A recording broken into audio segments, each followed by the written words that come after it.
Thank you for joining us today, everyone. Again, in the Legislative Building in Regina, we have Chief Medical Health Officer Dr. Shahab. Dr. Shahab will have brief opening remarks, and then we'll have some time for questions here. Doctor? So good afternoon. I'd like to start by offering my condolences to the families and friends of the two Saskatchewan residents who unfortunately lost their lives to COVID-19 this week. And this is again a reminder that we are taking all these additional precautions for those who are most at risk of severe illness. And this is especially important as we now prepare for back to school. We have to remember that we've had a fantastic summer. We've enjoyed lots of outdoor activities, but it's time to think about our summer bubble and how that may have to change. Even if you don't have a school-age child, our extended virtual family bubble may include children, teachers, school staff, and their families. So now is the time to examine our contacts and consider the new bubbles that are about to be created by classrooms and fall activities. We need to consider reducing our summer bubble. We need to reset our virtual household based on people at higher risk of transmission, and in the event that we are required to provide a list of our activities and close contacts as part of a public health investigation. Again, we should be able to count our close contacts on the fingers of our hand. We know that these methods have worked well for us in Saskatchewan, and they have kept our active case numbers for the most part extremely low. As of August 22nd, Saskatchewan's effective reproductive number is 0.7.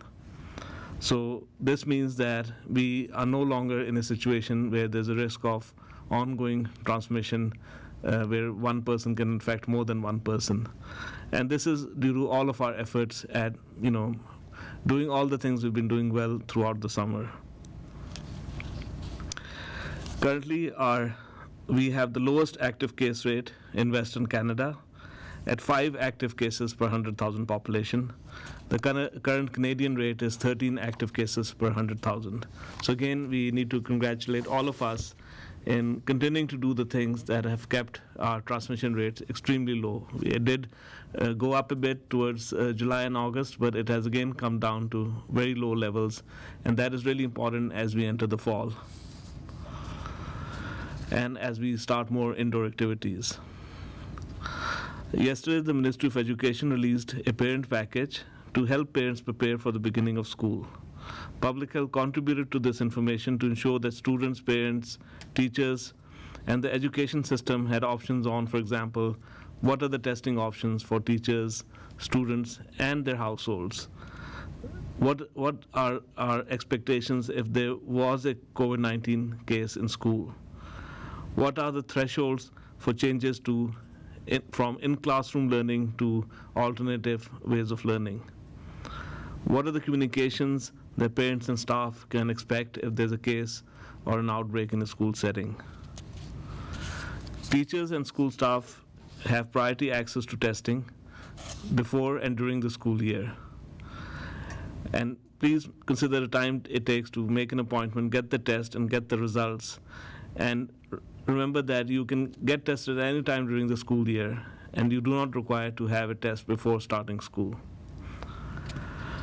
The cornerstone for back-to-school safety is that students and staff should never go to school if they are sick or if anyone living in the home has tested positive, in which case you have to isolate as directed by public health. In case a teacher, staff, or a child in a school will test positive for COVID-19, public health will immediately start investigating close contacts and give direction, and that is similar to what has been successfully done in the province for the last 6.5 months. Teachers, staff, and parents and caregivers of students who are considered to be close contacts of a person with COVID-19 will be contacted directly by public health, and there may be broader communication to the class by the school.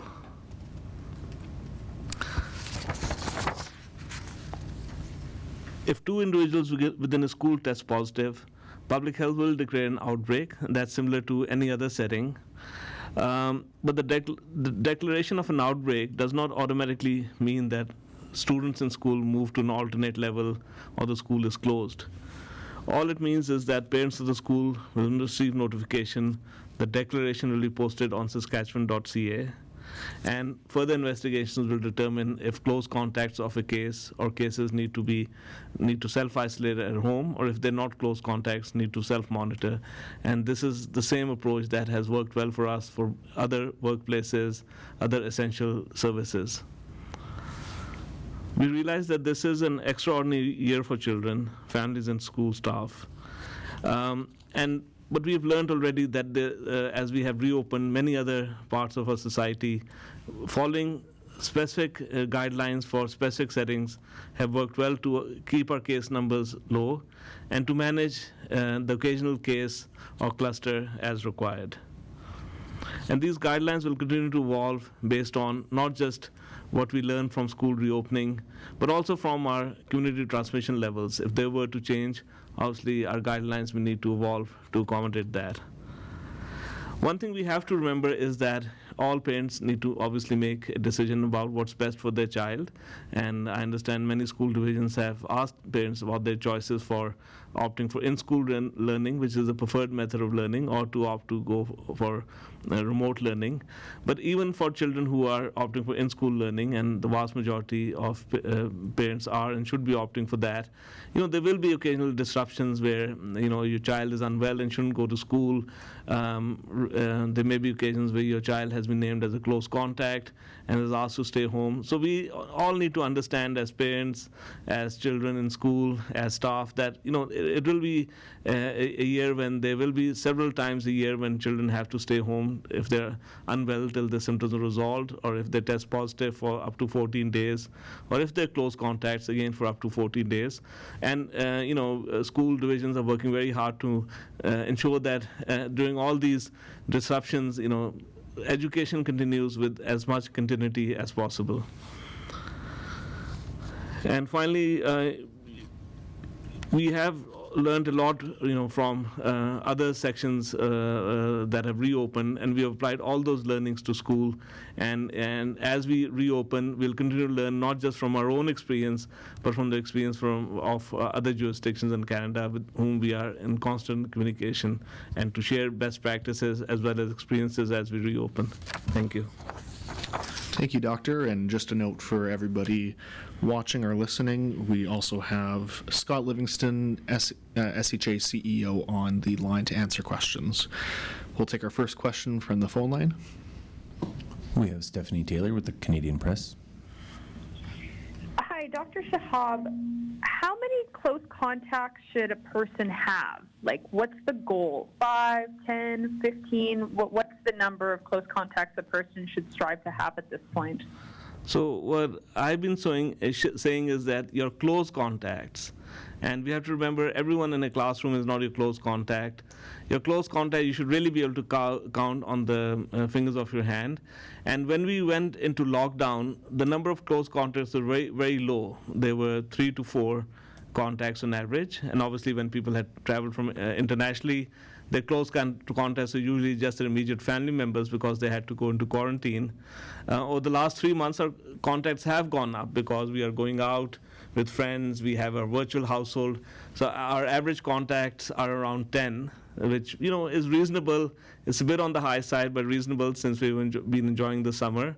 But we do want everyone to consider that as we move indoors, as we start school, people who you were closer than 2 meters, not in a classroom setting, but in a virtual household, your close friends as part of your virtual bubble, we need to be able to keep that as small as possible. And as part of some outbreak investigations, contacts have been larger, especially if people were at a larger gathering that was not well managed.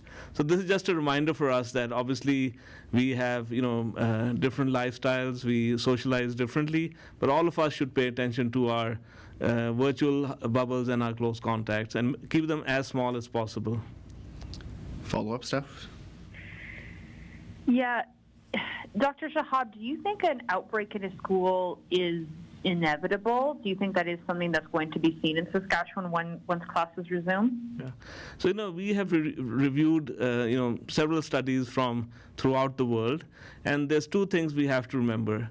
The first thing is that schools reflect community transmission. So if your community transmission is high, that increases the likelihood of a case or a cluster in a school. So the fact that we have low community transmission is the most important thing we can do to minimize the chance of a case or a cluster emerging in school. That's number one. Secondly, we have also learned that in general, transmission is not as efficient in younger children as it is in adults. So even though we've had occasional small clusters in workplaces, while we do expect to see occasional clusters in schools, the evidence we have seen, and with all the layers that have been applied, is that they will be less common than what we've seen in our workplaces. But again, it's something that we need to monitor.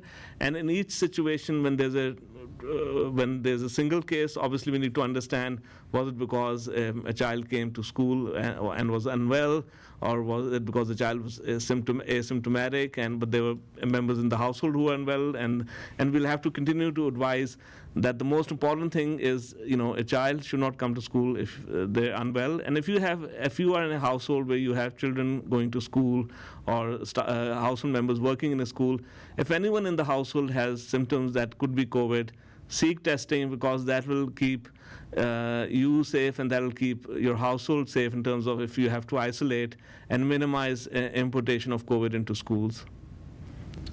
We'll take our next question on the phone line. We have Adam Hunter with CBC. Hi, this question is for the SHA. I'm wondering what the testing capacity is going to be in the next couple of weeks. The Premier had mentioned 4,000 tests as a goal. Where are we at with that? And is there anything to announce on drive-in testing in the province? We'll go to Scott Livingston on the phone line. Sorry, Adam, I was on mute. My apologies. If I could, I'll answer the last question first with respect to is there an announceable around drive-in testing? Not yet. We're looking at securing those sites as we speak.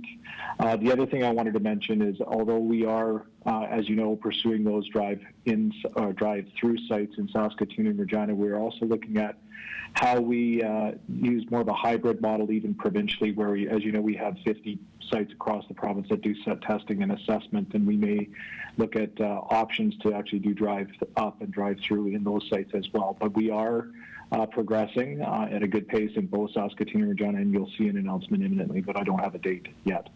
With respect to the total test capacity provincially, we, as you know, we continue to work on those targets to reach those goals of both the 3,000 and ultimately the 4,000 tests per day.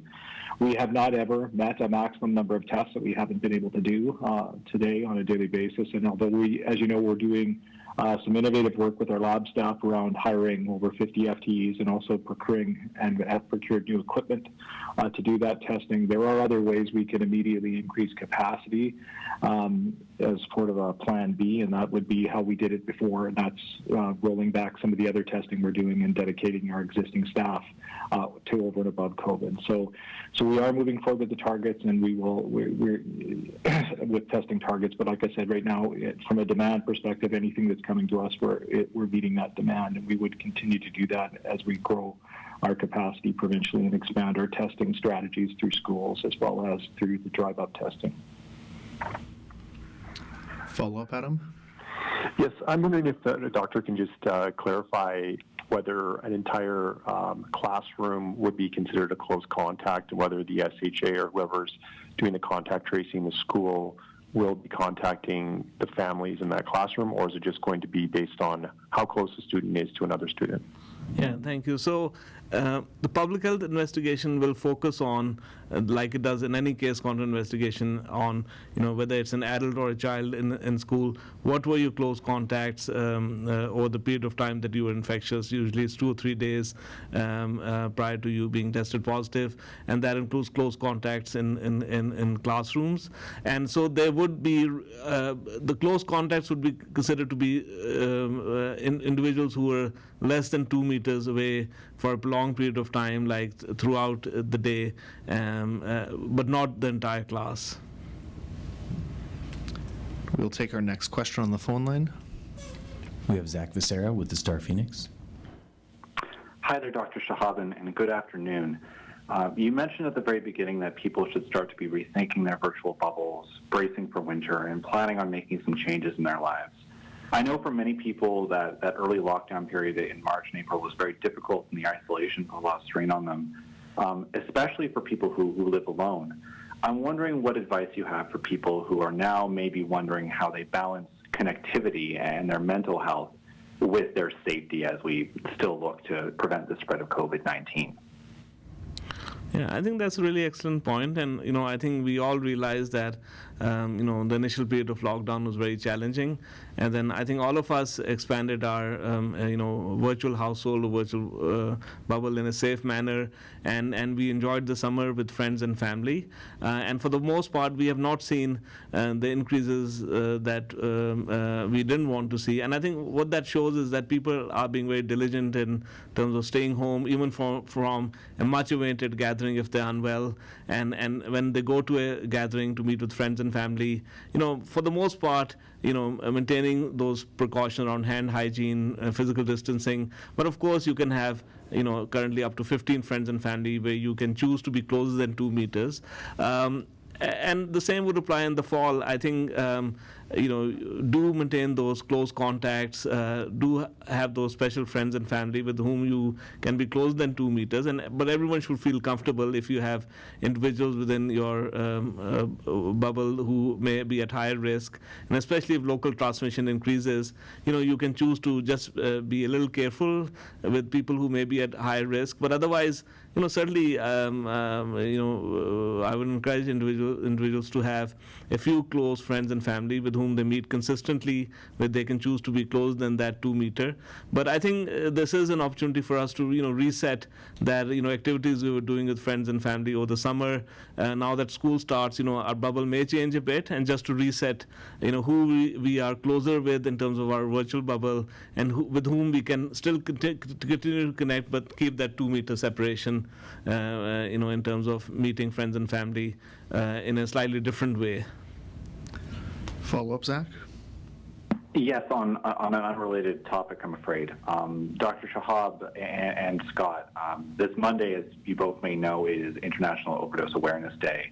The latest data from the Coroner Service in Saskatchewan shows a record number of suspected overdose deaths in Saskatchewan just in the first 7 months of the year up to August 6th. I'm wondering if, in light of this, if we can expect anything new from the SHA or from public health on overdose prevention, and if not, why that's not coming when we've seen record health spending in other areas at this time.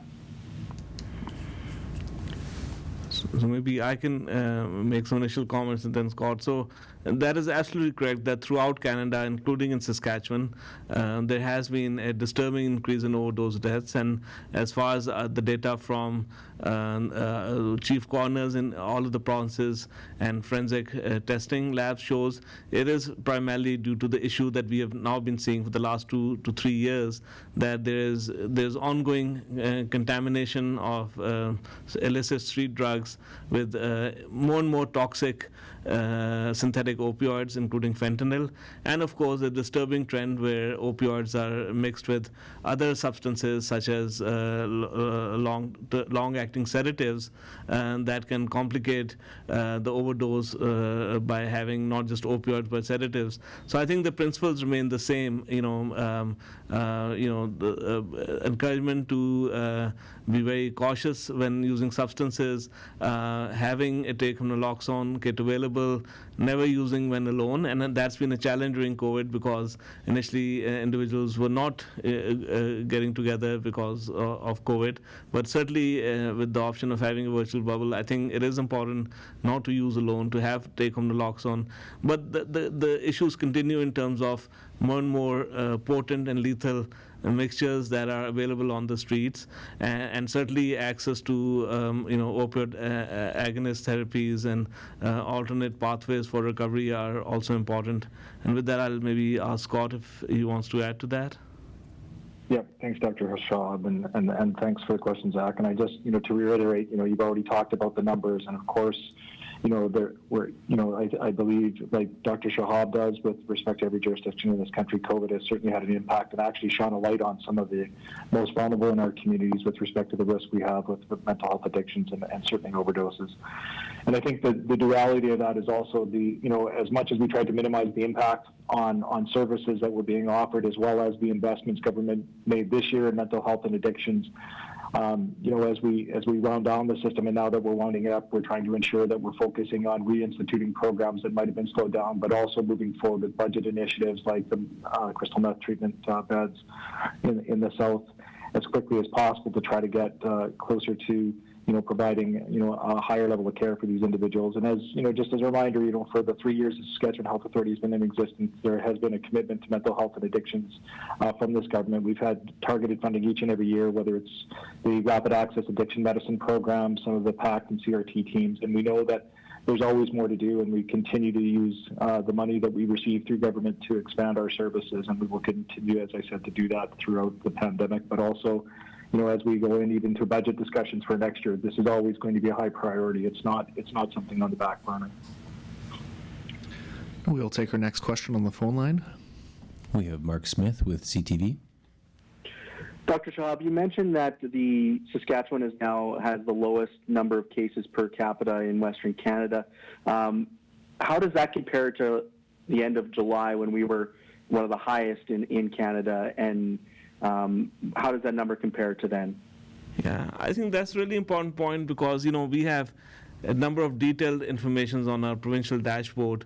But the most important thing for us actually to watch is where have we been the last 2 weeks, because that tells us what do we have to do for the next 2 weeks.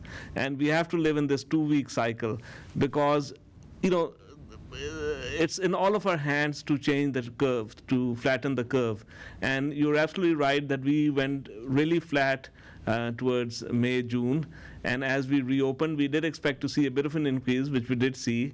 And, 4 to 6 weeks ago, we were seeing higher case numbers, both because of specific, outbreaks in community living settings, but also generally, especially in some parts of the province. We had an outbreak in the northwest. We saw a general increase in the southwest and central west areas, an increase sporadically in Regina and Saskatoon. But again, it has come down. And when we break up our contacts over the last 2 weeks, we see people who travel to other parts of the province, to other provinces, and so just traveling to other provinces itself is not a risk factor. But what do you do when you go? If you're attending many mass gatherings, for example, all those increase your risk. So many of our recent cases have been linked to travel. Many have been contacts of a known case, so that's you can explain that exposure. And we actually now have less than 5 cases who have unknown source of exposure, and that's really important. That right now we are in a position that we don't have unexplained community transmission, and this is so important to keep it that way because this will then have a positive impact on school reopening and more and more people going back to work. Follow-up, Mark? Yes. What do you attribute the drop over the last 2 weeks to a month to? What's kind of leading to that drop? Yeah. So I know that we had concerns that would case numbers go up in young people who are more out and about and are more likely to be working in more frontline services. And we have seen as healthcare workers have been working throughout this pandemic. Other Saskatchewan residents who provide essential services, whether it's grocery stores, trucking, gas stations, and increasingly other retail environments, other workplaces, have been working throughout. So we have seen the occasional cases in all these sectors. And then when restaurants and bars opened, there were concerns, would we see an increase? And we've seen the occasional case or two linked to restaurants and bars. But I think generally what this shows is that we've all been very diligent about following the guidelines for all of these workplaces or places of recreation, being very diligent, not going to work or to socialize if we're unwell, and observing that discipline about having a smaller virtual bubble. If we have a gathering, maintaining some physical distancing. And I think I would attribute to the good practices of every Saskatchewan resident, and certainly in other jurisdictions there's been transmission in smaller household gatherings, and again I think there have been transmissions in places of worship, but again we've had occasional cases linked to those settings, but for the most part it speaks to how all of us have been very diligent. And as we move indoors in the fall, more activity happens indoors. I think it's even more important to continue to enjoy the things we enjoy, but do it in a way that we're following the guidelines and keeping ourselves and others safe. We'll take our next question on the phone line. We have Connor O'Donovan with Global. Hey, just send us back to schools for a second. I'm wondering if you can just clarify, I guess, exactly what and how severe symptoms should be displayed, before a test is required, and at what point, I guess, is a test, required or recommended in that school setting. I'm sorry, what is the first part of the question? What symptoms that will be, what symptoms should teachers or whoever be looking for, and is there a level of severity they should be looking for? Like, where should that kind of trigger point happen where a test comes into play? Yeah, so we all know that coughs and colds are very common in winter, and every child can get anywhere from 3 to 4 coughs and colds. I think initially we want to be very cautious. So any new symptom that's respiratory in origin, a new cough, stuffy nose, cough, fever, sore throat, headache, aches and pains, a child not well, we want to be extremely cautious, and the child should stay home.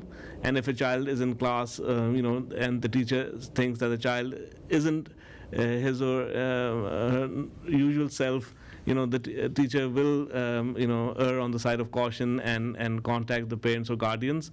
And I think we are being very cautious, and we'll see, because I think the most common symptoms that result in a COVID positive diagnosis are, fever, in up to more than half of the cases, sore throat, pain in the throat, but headache, loss of smell, stuffiness in the stuffiness and congestion, shortness of breath are all symptoms, and they're listed on our self-assessment page on our website, saskatchewan.ca COVID website, and we should all be familiar with those symptoms. Older children should self-assess their symptoms before they go to school, and parents should check the children every morning, and that's important. But if a child was to show up in a school, teachers certainly will be looking at a child, and if the child appears unwell, making that call. But again, we have to remember that we are applying this as a very high level of precaution. Even in March and April, our test positive rate overall was never more than 2 to 3%. So even when we see these symptoms and keep a child home till the child is better, or choose to get the child tested, or when a child is sent home from school to recover and get tested before coming back, we expect that in the vast majority of cases, 98% or so, the COVID test will be negative. But it is important to follow these precautions to minimize the introduction of COVID into schools. Follow up, Connor? Yeah, maybe just to follow up on Zach's question from earlier, Dr. Shahab, I'm wondering if you have a stance or recommendation when it comes to harm reduction with regards to the overdose crisis, things like safe consumption sites. I'm wondering, what your stance is there. So I think the pillars on which mental health and addiction services are built upon are, obviously you want to minimize initiation of substance use, and that relates to all kinds of substances. It includes alcohol, cannabis, opioids that may be diverted from prescription to non-prescription use, street or illicit substances that can include opioids and crystal meth. So, prevention of substance use, especially for younger adults, is essential. And then if an individual does have a substance use disorder, access to services that they are ready for, that can include services that support a person to stop using that substance, whether through an opioid agonist program or other interventions. And then if a person is unable or unwilling to stop using a substance, how to do that safely. So that's where the harm reduction principles come in. So in Saskatchewan, the principles of harm reduction include access to take-home naloxone, access to other supplies that minimize the risk of transmission of other communicable diseases like hepatitis C and HIV through the provision of safe injection materials and other substances like straws.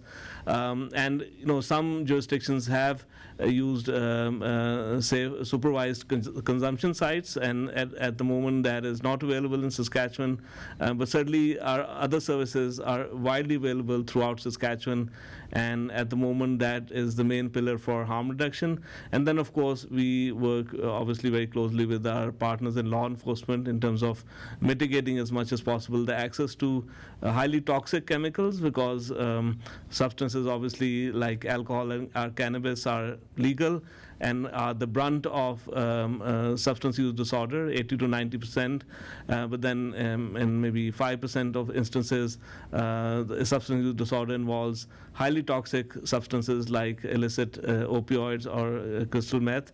And so again, limiting supply, supporting individuals through harm reduction and agonist therapies, and also understanding the root causes, I think, where trauma-informed care and interventions that start in early childhood actually, I think, are essential interventions that pay longer-term dividends in this area.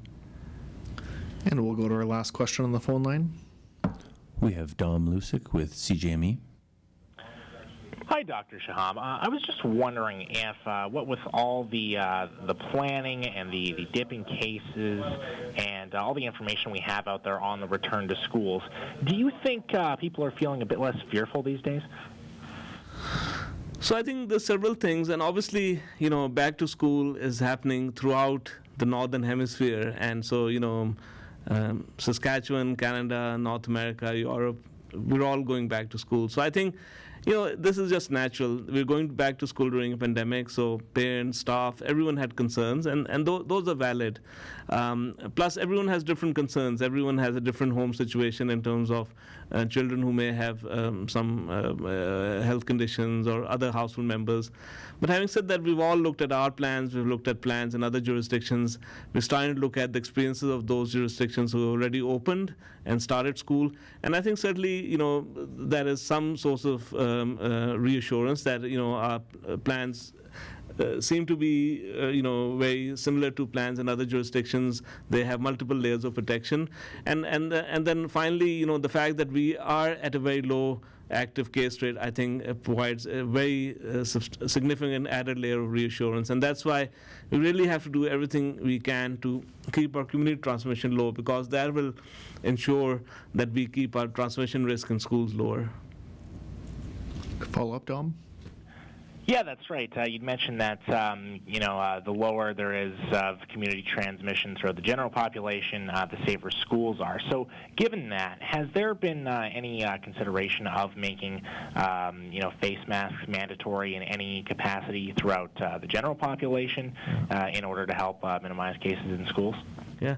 So, we have learned again through the experience of many jurisdictions that saw a resurgence of cases in North America and Europe, that the wider use of face masks, especially in indoor public places, can reduce transmission or more than half the transmission when it's going up. So certainly that is a really important intervention. It's a low intensity intervention. It's all in all of our hands to have this mask available and put it on when we are in an indoor in a public place. And many public places in Saskatchewan now require you to put a mask on. So I think that is a very important layer, that it's low intensity, it's easy for us to do. Maybe initially we're a bit self-conscious or uncomfortable, but most people, our healthcare folks have been wearing masks throughout their shifts for now 6 months. People who work in grocery stores, other retail environments have in many cases been wearing masks throughout the shift. So, it is something that you can safely use for prolonged periods of time. And I think that is essential, that as we move indoors now, that is an added layer of protection that will enable us to keep our cases low without having to roll back on all the other sectors that we have opened so successfully. So that is a really important concept that we need to keep in mind, that with schools reopening, with us moving indoors, wearing a mask consistently in indoor public places is a easy way to keep our numbers low. And that concludes our time for today. Thank you for joining us.